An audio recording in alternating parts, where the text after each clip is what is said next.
মারাত্মক তো ঠান্ডা, কনকনিয়ে যাচ্ছে পুরো। এই যে 0 পয়েন্ট,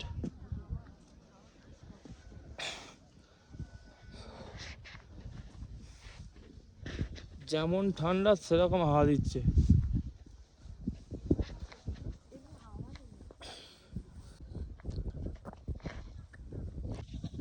বন্ধুরা, অক্সিজেন মোটামুটি কমই আছে, সেরকম নয় যে অক্সিজেন সেরকম। আর এই যে দেখতে পাচ্ছ, এটা দেখতে পাচ্ছ তো 0 পয়েন্ট।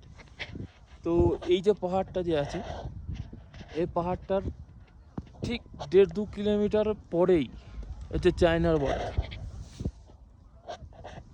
ইন্ডিয়া শেষ, চায়না বর্ডার স্টার্ট এখান থেকে। তো এইটাই হচ্ছে লাইফের ফার্স্ট আর লাস্ট, আর এখানে নয়, ঘোরা হয়ে গেছে। বলেছিলাম এখানে অক্সিজেন কম, অজ্ঞান হয়ে যাবে। এ দেখো, অজ্ঞান হয়ে গেছে।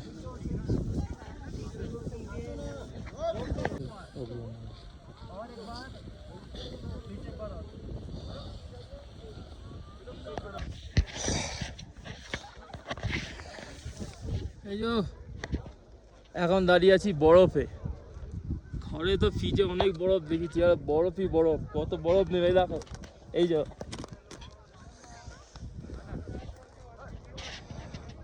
সব বরফ ঘাঁটছে এখানে একদম।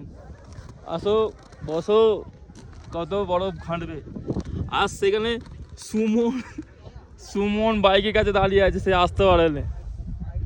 স্যার অক্সিজেনের কষ্ট হচ্ছে বলে সে সেখানে দাঁড়িয়ে আছে। আমি বললাম যেহেতু কষ্ট হচ্ছে রিস্ক নিয়ে লাভ নেই, তুমি বাইকের কাছে দাঁড়াও, নাহলে ওখানে ওই যে ছোটো ছোটো দেখো আছে, যে ক্যান্টিন আছে, ক্যান্টিনে গিয়ে আগুন জ্বলছে, ওখানে বসতে বলেছি। অক্সিজেন ওর কাছে দিয়ে এসেছি, দিয়ে আমি এখন এখানে এসে বরফ ঘাঁটছি। এই যে ইয়াস, কত ঘাঁটবে ঘাঁটো, বরফ আর বরফ, বেশ ভালোই।